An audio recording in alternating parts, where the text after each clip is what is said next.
Beri tepuk tangan pada Tuhan. Selamat malam saudara semuanya. Saya cukup excited, saya berdoa dengan iman untuk melihat apapun yang saya bagikan malam ini akan berguna. Bukan hanya berguna, tapi dipakai oleh Tuhan. Dan saya percaya apa yang saya dapat adalah sesuatu yang Tuhan berikan untuk Anda semuanya. Oleh karena itu saya berbicara terlalu cepat karena begitu banyak yang saya ingin sampaikan. Tapi kalau saya berbicara terlalu cepat, it's okay. Anda bisa beli CD-nya atau minta rekamannya. Karena saya rasa pesan ini harus diulang-ulang. Jika Anda benar-benar serius. Dan saya tidak hanya akan sekedar berkhotbah malam ini, tapi saya akan membagikan pengajaran di mana saya mendapatkan rema dari firman Tuhan yang juga berhubungan langsung dengan hal-hal penting yang harus Anda lakukan dalam usaha Anda. Jika Anda ingin melihat diri Anda untuk masuk pada tahun-tahun depan dan melihat usaha Anda berkembang, melihat karir Anda berkembang. Jadi Anda tidak datang di tempat ini hanya mendengarkan kebenaran yang datang dari firman Tuhan, tapi kebenaran dari firman Tuhan yang diturunkan dengan strategis dalam strategi dan rencana Tuhan untuk usaha Anda, termasuk segala PR yang Anda jika serius tentang hal ini, lakukan di dalam usaha dan karir Anda. Ada amin? Jadi saya tidak khotbah motivasi malam ini. Siapkan pikiran Anda. Karena Roh Kudus bukan hanya bekerja di dalam roh Tuhan, tapi saat Roh Kudus bekerja dalam hidup kita, Dia mengurapi pikiran kita dan mengurapi tangan kita saat apa yang ada dalam roh diterjemahkan dalam pikiran dan diterjemahkan dalam tangan apa yang kita lakukan. Ada amin? Mari kita baca bersama dari kitab 2 Petrus pasal 1 ayat 5 sampai 8. 2 Petrus pasal 1 ayat 5 sampai 8. Selagi Anda membukanya, saya ingin menggambarkan beberapa hal. Jadi beri saya waktu.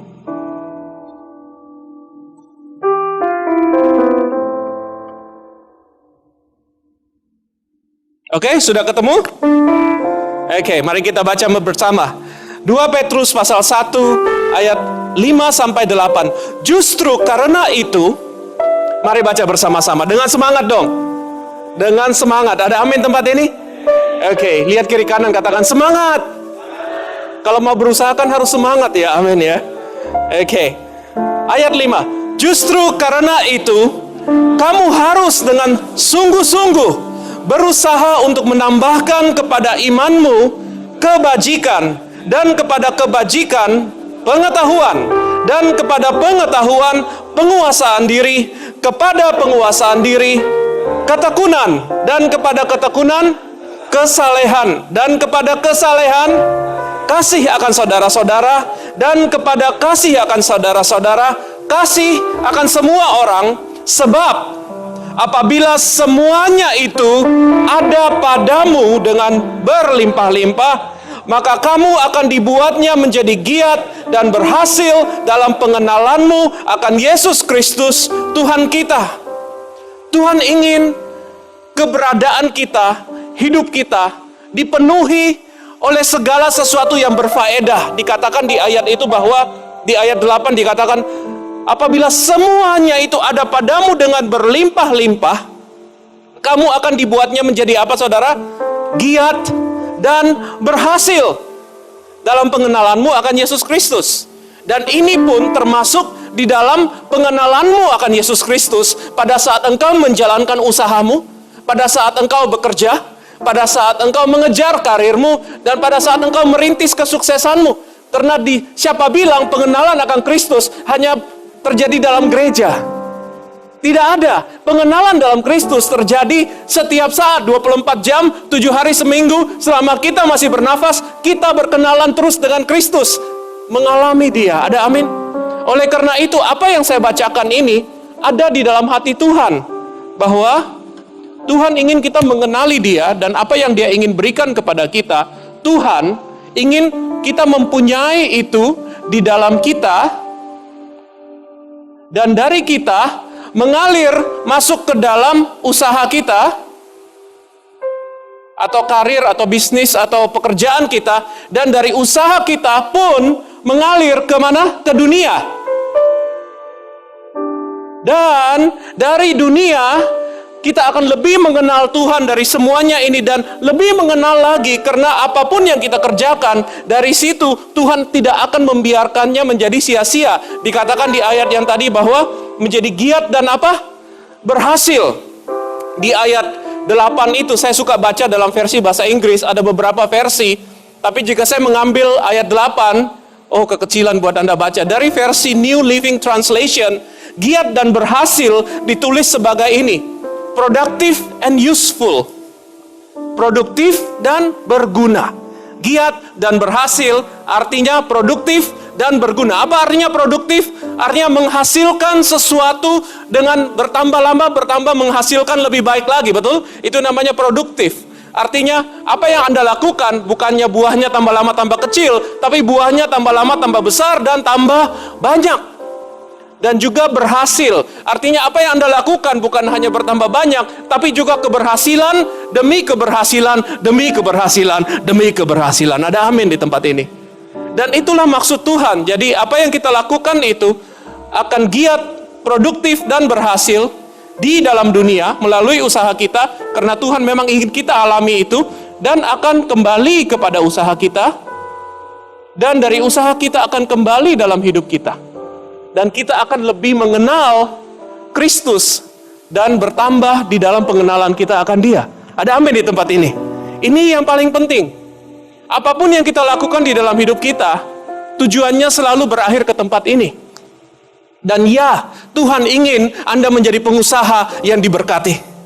Tuhan ingin Anda menjadi karyawan yang sukses dan profesional yang luar biasa. Dan Tuhan ingin kita menambah nilai-nilai itu. Dan ada beberapa hal hari ini yang Roh Kudus bukakan kepada saya untuk mengalami hal itu.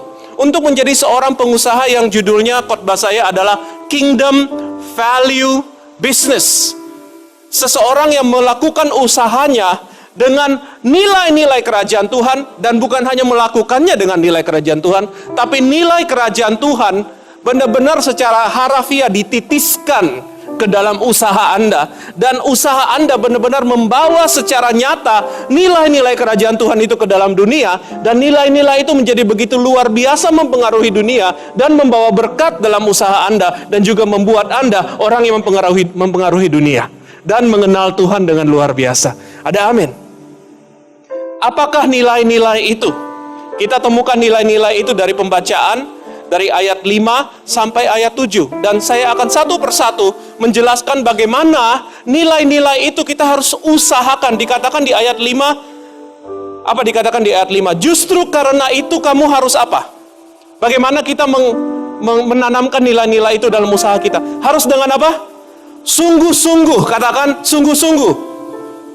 Terus bukan hanya sungguh-sungguh, tapi apa lagi? Berusaha. Kalau orang berusaha, apa artinya duduk diam? Tidak kan?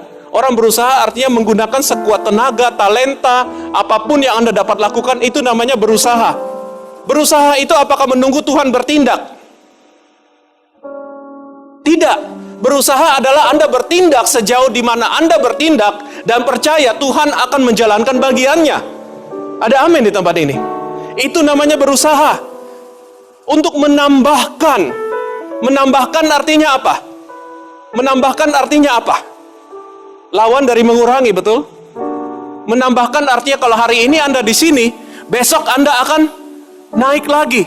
Anda akan naik lagi. Jika Anda tambah makan, artinya apakah makanan di piring Anda, porsinya akan bertambah atau berkurang? Akan tambah banyak. Anda makan 2 mangkok soto. 2 mangkok soto selalu lebih banyak dari 1 mangkok soto.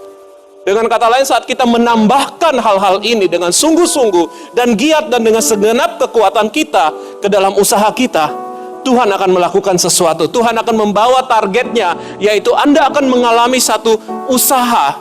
Usaha Anda, bisnis Anda akan mengalami suatu perubahan yang sangat-sangat drastis. Perubahan yang sangat kita butuhkan. Jika Anda ingat tahun lalu, menjelang akhir tahun di summit yang terakhir, saya membawakan pesan Tuhan tentang masyarakat ekonomi ASEAN 2015 yang akan dimulai di 2016 1 Januari ini. Atau lebih tepat 31 Desember 2015. Dan pesan Tuhan telah diberikan dan ini sangat berhubungan dengan itu. Karena hari ini kita sedang akan berpijak pada satu tempat di mana kita akan memasuki suatu masa depan, realita usaha yang begitu berbeda dengan realita usaha yang telah kita kenal sejak zaman Pak Harto. Sejak zaman Indonesia merdeka. Dunia perusahaan dan bisnis Indonesia di tahun-tahun yang akan datang akan berubah begitu drastisnya jika kita tidak dapat menangkap pesan Tuhan yang hari ini. Saya khawatir kita tidak dapat mengalami banyak kemenangan bersama dengan Tuhan. Oleh karena itu siapkan diri Anda, saya akan bagikan. Yang pertama, berbicara tentang kebajikan. Di ayat 5 dikatakan sungguh-sungguh berusaha dan kepada imanmu tambahkan kebajikan. Yang pertama adalah kebajikan. Apa itu kebajikan? Kebajikan adalah suatu tindakan yang sungguh-sungguh untuk melakukan kebaikan.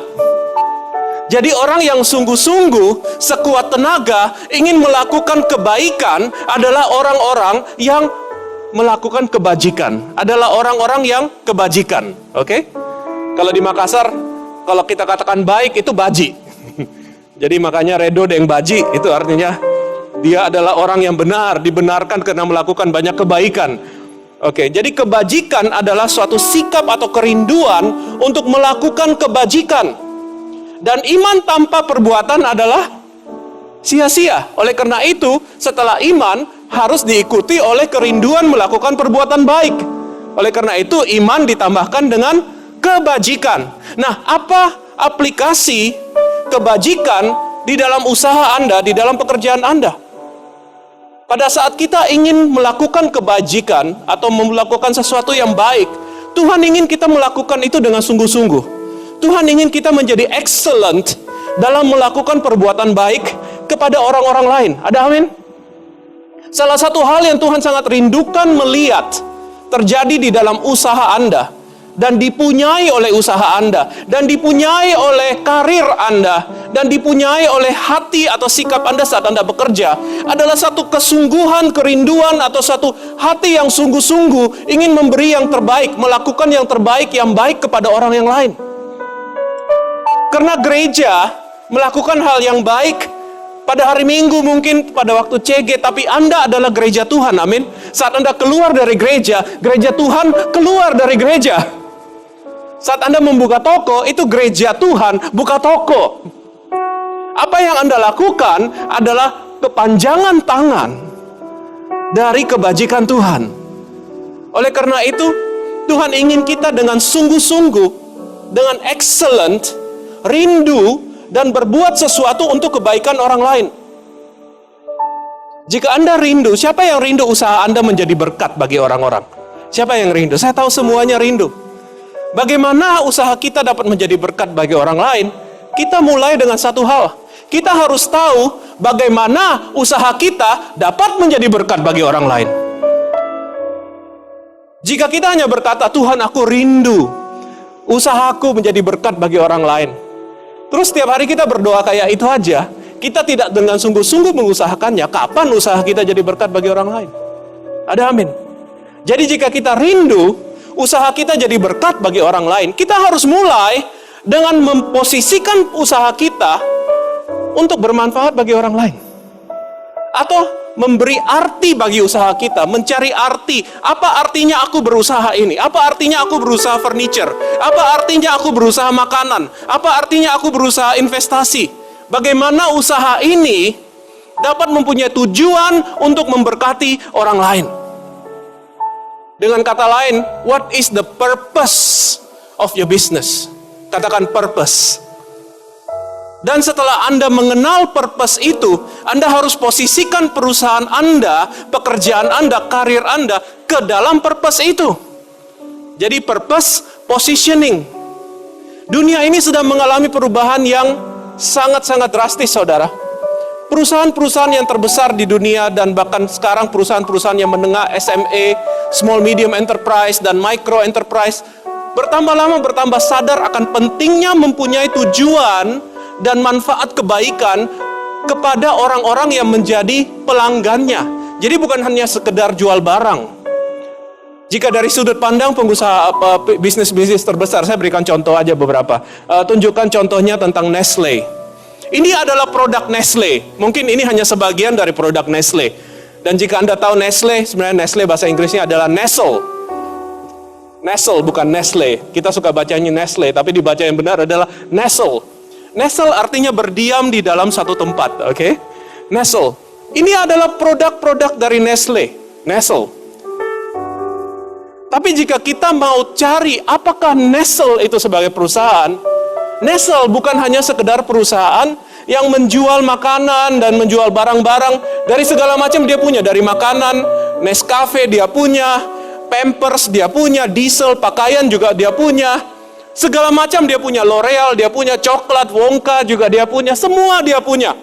Tapi apakah Nestle hanya sekedar perusahaan yang posisi dan manfaatnya menjual makanan? Tidak.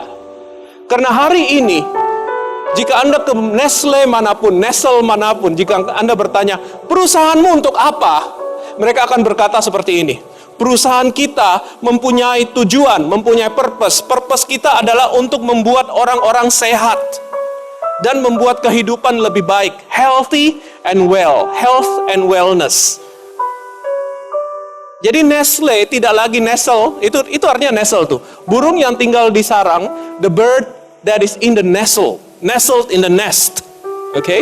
Itu nestle namanya. Burung yang tinggal di sarang. Jadi mungkin karena produknya kayak burung-burung satu sarang ya, itu namanya nestle. Jadi jika Anda bertanya kepada eksekutif Nestle dari cabang manapun, dari cabang diaper sampai cabang coklat, apa sih perusahaanmu ini? Mereka akan berkata, perusahaan kita mempunyai satu tujuan. Tujuan adalah membuat orang-orang yang memakai produk kita bertambah sehat dan hidupnya bertambah baik. Mempunyai health and wellness. Contoh kedua lagi, saya kasih contoh, Nike. Jika saya berkata Nike, Anda berpikir apa? Sepatu kan? Jika saya berkata Nike, Anda berpikir baju olahraga. Jika saya berkata Nike, Anda berpikir basket. Tapi Nike tidak pernah melihat diri mereka dengan tujuan itu. Tujuan Nike adalah health and fitness. Keberadaan mereka melihat posisi kebajikan mereka di dalam dunia adalah untuk mempromosikan kesehatan, health, dan fitness dari semua pemakai produknya. Jadi Nike punya tujuan utama bukan jual sepatu, bukan jual bola basket, bukan jual baju, tapi menjual semuanya itu supaya pemakai-pemakainya healthy dan fit. Dia ada dalam usaha health and fitness. Satu lagi, perusahaan ini juga besar sekali. Oke, oleh karena itu dia memberi istilah apa? Just do it, ya. Just do it. Do apa? Do your sports. Supaya apa? Supaya jadi sehat, supaya jadi fit, ya. Atau Anda pikir just do it itu just buy it. Bukan ya, bukan just buy it, just do it, ya. Oke, perusahaan yang selanjutnya. LG. Jika Anda memikirkan tentang LG, dulu LG namanya Lucky Gold Star. Tapi sekarang kurang keren jadi LG. Jika Anda berpikir LG, Anda berpikir apa? TV, DVD. LG itu bikin begitu banyak barang, layar ini tidak mampu untuk menampungnya.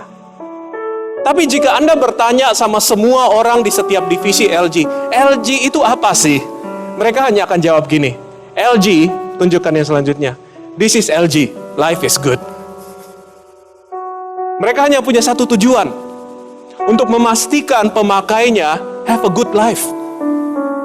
Life is good. Setiap kali orang memakai produk LG, tujuannya LG adalah LG merindukan kebajikan dari LG adalah pemakainya mengalami life is good. Bagaimana dengan bisnis Anda? Apakah yang Anda pikirkan setiap kali orang membeli barang Anda? Kita sering berpikir, orang beli barang kita supaya kita tambah kaya. Betul? Supaya barang kita cepat habis. Supaya kita bisa beli ini, beli itu. Kita tidak memikirkan tentang kebaikan orang yang memakai barang kita. Ini yang membuat sangat berbeda antara pengusaha-pengusaha yang sangat besar dan sangat sukses dan akan menjadi sukses di masa akan datang dengan pengusaha yang dari tahun ke tahun sama aja, tidak akan berubah. Cara berpikir ini. Dan Tuhan memberkati orang yang ingin memberkati orang lain. Ada amin? Tidak peduli dia percaya Tuhan atau tidak. Tuhan sangat senang jika kita tahu mengasihi orang lain karena Dia sangat mengasihi setiap orang. Ada amin tempat ini. Oleh karena itu mari kita, hal yang pertama kita harus bangun, karena kita mempunyai iman dalam usaha kita, adalah kebajikan itu. Kerinduan untuk mendatangkan kebaikan bagi orang lain, dan memposisikan usaha kita, memposisikan pekerjaan kita, memposisikan karir kita, untuk melakukan kebaikan bagi orang lain. Ada amin? Dengan tujuan utama. Mengapa hal itu sangat penting? Ada 3 hal. 1, saat Anda mulai memikirkan bahwa usaha Anda ini adalah tujuannya untuk kebaikan orang lain, maka Tuhan akan memberkati Anda dengan tujuan itu, dengan banyak kesempatan bisnis yang baru.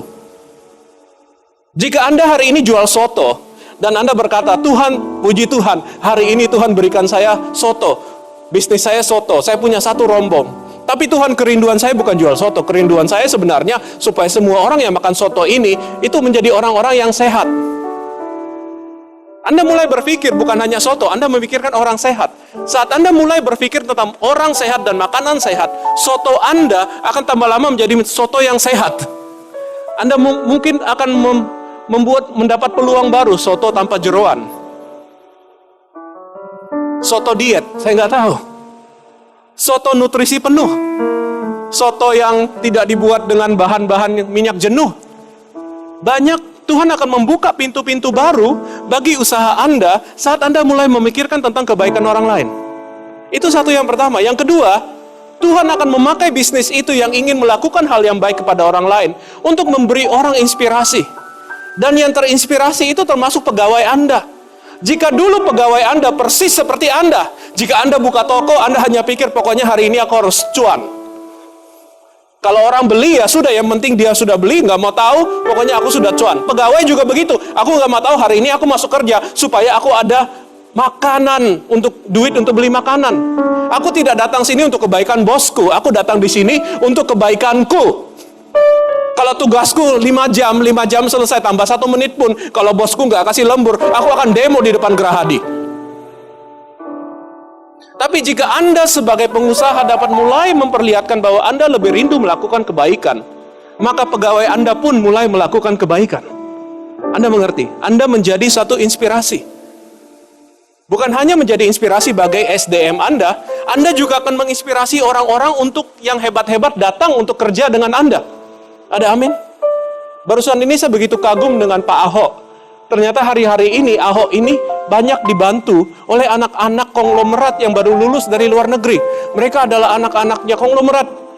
Nama saja, nama top 10 konglomerat yang paling kaya di Indonesia. Anak-anaknya itu semuanya lagi magang dengan Ahok. Magang dengan Ahok, jadi sekretarisnya Ahok. Jadi karena apa? Ahok ingin berdiri menjadi orang yang benar dan bersih dalam pemerintahan. Dan dia sangat menginspirasi banyak anak-anak muda.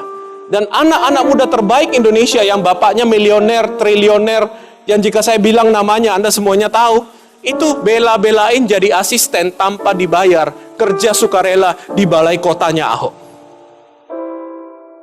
Jika Anda berani berdiri untuk kebajikan, maka Tuhan akan mengirim banyak orang kebajikan, orang baji-baji ke dalam pekerjaanmu, ke dalam bisnismu. Anda bukan lagi dibantu sama orang-orang yang tidak baji. Yang bantu Anda pun adalah orang-orang baji. Dan bukan hanya yang bantu Anda, Tuhan juga akan mengirim partner-partner bisnis yang juga punya hati yang sama. Ada amin?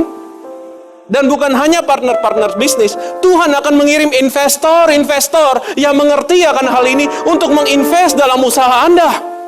Ada amin di tempat ini? Dan bukan hanya itu, Anda akan didukung oleh masyarakat. Ada amin tempat ini? Agak sedikit terlambat bagi beberapa usaha terbesar di Indonesia hari ini untuk menyewa pesawat terbang untuk memadamkan asap di Sumatera dan Kalimantan. Sedikit terlambat. Hari ini sudah kebakaran seperti itu, baru mau memperlihatkan, oh iya kita peduli masyarakat, kita sewa berapa pesawat Rusia supaya cepat-cepat api padam. Terlambat, Pak. Jika Anda benar-benar peduli, jangan izinkan anak perusahaanmu bakar-bakar hutan itu seenaknya seperti itu. Ada amin di tempat ini. Itu yang Tuhan ingin katakan pada Anda. Jadi yang pertama adalah apa? kebajikan. Yang diterjemahkan dalam bahasa bisnis adalah punyailah tujuan bisnis yang membawa manfaat kepada orang lain. Oke? Dengan kata lain, lebih singkat lagi, purpose driven.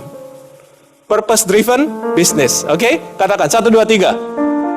Purpose driven business. Oke, amin. Sudah siap yang kedua? Yang kedua, dikatakan di ayat itu apa? Kepada kebajikan apa? Pengetahuan. Apa itu pengetahuan? Pengetahuan adalah kita mengerti sesuatu, dan sesuatu itu akan dapat membawa kita untuk melangkah masuk lebih lanjut ke dalam kehendak Tuhan di dalam usaha kita. Ada amin? Jadi kita sudah punya iman, dan kita ingin melakukan sesuatu yang baik. Nah, sekarang Tuhan ingin kita punya pengetahuan. Dan terutama kita sedang berbicara tentang bagaimana usaha kita, saya lupa menggambarkan, usaha kita dapat berubah seperti ini. Saat ini kita ada di tempat ini. Ini adalah usaha kita di 2015. Dan ini adalah nilai usaha kita. Saya ingin tunjukkan nilai usaha kita. Tapi Tuhan ingin bawa kita menuju usaha kita di 2016 dan seterusnya. Dan ini bukan ukuran usahanya, tapi adalah ukuran nilai yang besar. Karena usaha yang bernilai otomatis akan menjadi usaha yang besar. Ukurannya lebih besar daripada sebelumnya. Amin. Membesar usahanya. Dan kita baru tadi menjalani step yang pertama, yaitu apa tadi? Kebajikan, ya.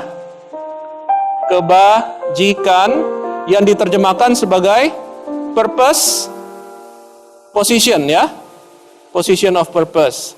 Nah, sekarang kita akan masuk kedua, yaitu apa? Knowledge, pengetahuan. Dan apakah knowledge? Supaya kita dapat mengalami itu, kita harus mengerti apa yang berharga bagi orang-orang yang kita layani. Dengan kata lain, value. Karena hari ini kita sedang berbicara untuk membangun satu usaha dengan kingdom value. Sebelum saya ngomong tentang ini, saya ingin tunjukkan biasanya value usaha itu seperti apa. Kembali ke slide nomor 2 yang ada chartnya value. Nah, ini dia.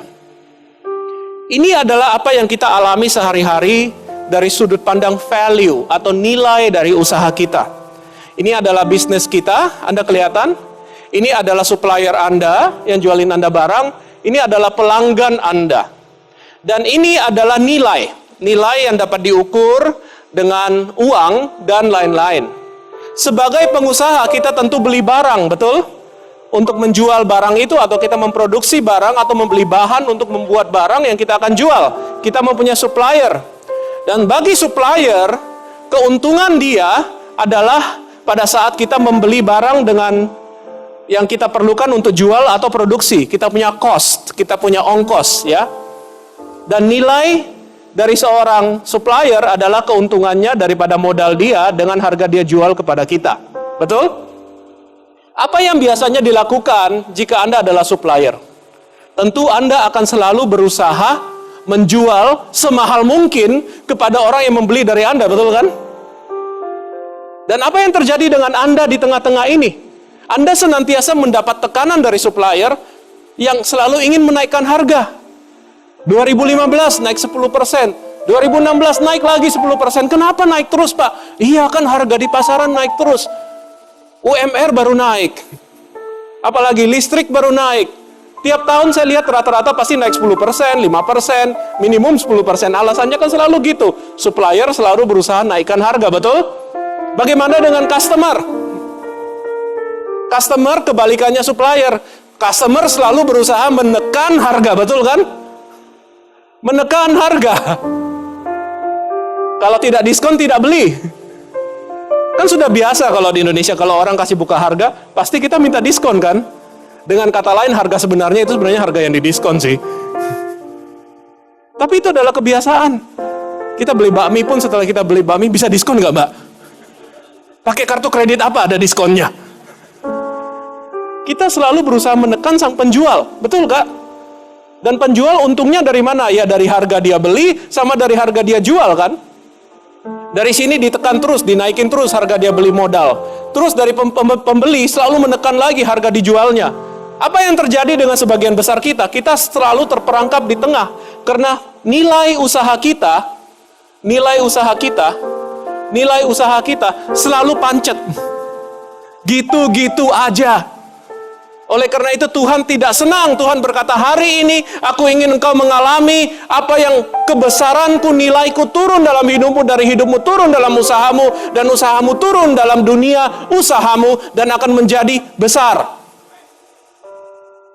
Jadi yang pertama kita bicarakan step menuju itu, supaya nilai ini akan tambah lama tambah besar. Nanti saya akan tunjukkan. Jadi nilai usaha Anda itu, yang tadi di tengah-tengah itu, akan menjadi besar. Perbedaan antara nilai produk Anda dengan ongkos Anda akan membesar. Ada amin tempat ini? Jadi yang pertama tadi, Anda masih bersama dengan saya? Yang pertama tadi kita sedang berbicara tentang kebajikan. Yang kedua kita akan berbicara tentang pengetahuan. Dan pengetahuan tentang apa? Pengetahuan tentang nilai, saudara. Karena untuk menjadi perusahaan yang lebih bernilai, untuk mempunyai karir yang lebih bernilai, untuk menjadi seorang karyawan yang lebih bernilai, kita harus mengerti apa itu nilai. Dan bagaimana di dalam bisnis nilai itu dilihat. Anda mengerti? Dan karena Tuhan juga bekerja di dunia, dan Tuhan bekerja melalui prinsip nilai yang sama. Ada amin di tempat ini? Oke, jadi yang penting bagi kita untuk mengerti tentang nilai adalah yang pertama, kita harus mengerti apa saja yang dihargai atau dinilai oleh orang-orang yang membeli dari kita. Dengan kata lain, jika Anda menjual, Anda harus mengerti pembeli Anda itu menganggap berharga apa. Jika Anda adalah profesional, Anda harus mengerti klien Anda itu menghargai apa. Jika Anda adalah karyawan, Anda harus mengerti bos Anda itu menghargai apa. Kita harus mengerti apa yang dianggap bernilai oleh orang yang membeli pelayanan dan jasa kita. Karena percaya atau tidak, 100% apa yang Anda anggap bernilai belum tentu sama dengan apa yang pembeli Anda anggap bernilai. Anda jual bakso, pembeli Anda belum tentu beli bakso. Anda jual tangga, pembeli Anda belum tentu beli tangga. Ada nilai lebih daripada tangga yang dia beli. Dia tidak lihat tangga itu, dia lihat sesuatu yang lebih dari tangga. Banyak daripada kita terperangkap, kita hanya pikir kita jual tangga, kita jual bakso. Tidak, pembeli sedang membeli sesuatu yang lebih daripada harga yang kita jual. Dan saya ingin jelaskan itu kepada Anda, supaya Anda harus mengerti. Yang kedua, yang kita harus ketahui adalah seberapa berharga produk kita atau keberadaan kita bagi pembeli. Karena hari ini, kita hidup di zaman latah. Satu orang buka kafe, semua orang buka kafe. Satu orang buka pentol, semua orang buka pentol. Betul? Satu orang buka penyet, semua orang buka penyet. Satu orang buka gereja, semua orang buka gereja. Amin. Jika semua orang buka gereja dan itu adalah kenyataannya, atau semua orang buka pentol dan itu adalah kenyataannya, dan apa yang membuat Anda spesial? Apa yang dapat membuat nilai Anda ini bisa menjadi kesini? Wong, kalau Anda tutup, yang jual bakso pentol Mawar Sharon tutup, saya tinggal ke sebelah pentol Mawar. Pentol Mawar tutup, saya pentol Tegal Sari. Apa bedanya? Kalau bakso Malang tutup, ya saya bakso Surabaya. Bakso Surabaya tutup, ya bakso Makassar, Nyut Nyang. Bakso and so on and so forth. Tidak ada bedanya. Jadi apa yang membuat kita dapat lebih bernilai, kita harus mengerti tentang nilai dulu. Dan untuk mengerti nilai, ya bagian kedua yang kita harus mengerti adalah sebenarnya dengan jujur, kita itu seberapa berharga sih di mata pembeli kita. Karena kita harus tahu kita mulai dari mana. Dan ketiga, kita harus tahu siapa sih sebenarnya pembeli-pembeli yang paling setia kepada aku. Jika Anda adalah pentol Mawar Sharon, mungkin Anda akan cari pembeli-pembeli yang punya kartu jemaat Mawar Sharon. Saya nggak tahu. Jika Anda adalah penyet ini, penyet itu, Anda harus cari pembeli-pembeli yang mobilnya setiap siang pasti terparkir di depan restoran Anda. Itu adalah pembeli setia Anda. Anda harus mengenal itu karena nilai Anda ada di situ. Ada amin. Dan kita harus mengerti nilai kita dan mengerti nilai daripada pembeli kita. Tapi biasanya definisi nilai adalah seperti ini. Izinkan saya mengajarkan kepada Anda untuk membuat Anda mengerti saat kita berbisnis. Sebenarnya kita sedang berjual beli ini. Kita sedang berurusan dengan nilai. Kita bukan berurusan dengan barang. Ada amin, katakan nilai. Bukan barang. Kita sedang berurusan dengan nilai, saudara. Kita bukan jualan barang, kita jualan nilai.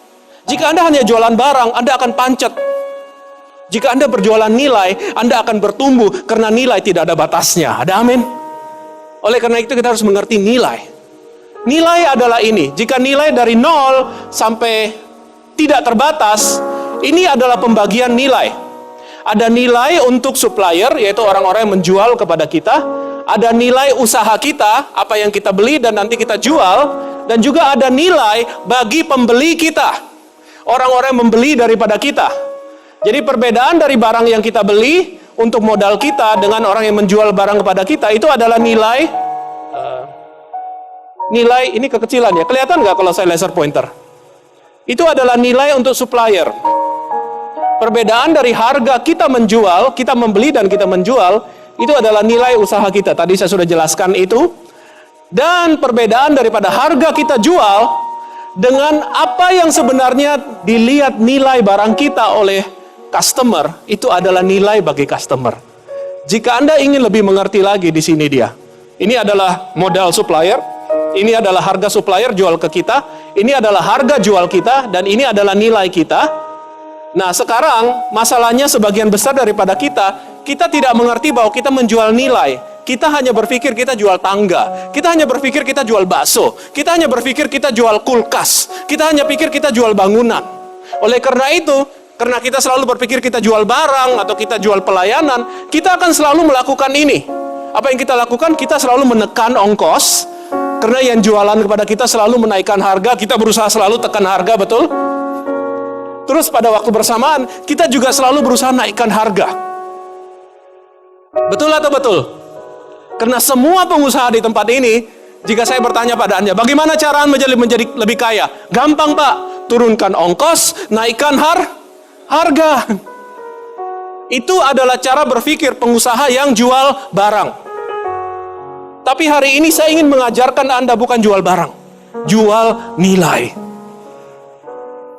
Ada amin tempat ini. Karena harga barang, jika Anda jual barang, Anda akan, where is this? Anda akan stuck di sini. Tahukah Anda pada saat customer beli barang dari Anda, harga barang itu baru hanya sebagian daripada nilai yang dia pikir Anda beli. Anda pikir dia sudah beli nilai, sebenarnya dalam pikiran dia ada nilainya lebih daripada barang yang dia beli dari Anda. Saya jelaskan seperti ini. Setiap kali seorang customer beli barang Anda, anggaplah jika barang Anda harganya di sini, customer itu selalu berpikir barang Anda nilainya segini. Jika customer berpikir nilai barang Anda terlalu mahal, dia tidak akan beli soalnya. Jadi kalau dia sudah beli, dia pasti melihat bahwa nilai barang Anda itu lebih daripada harga jual Anda. Betul?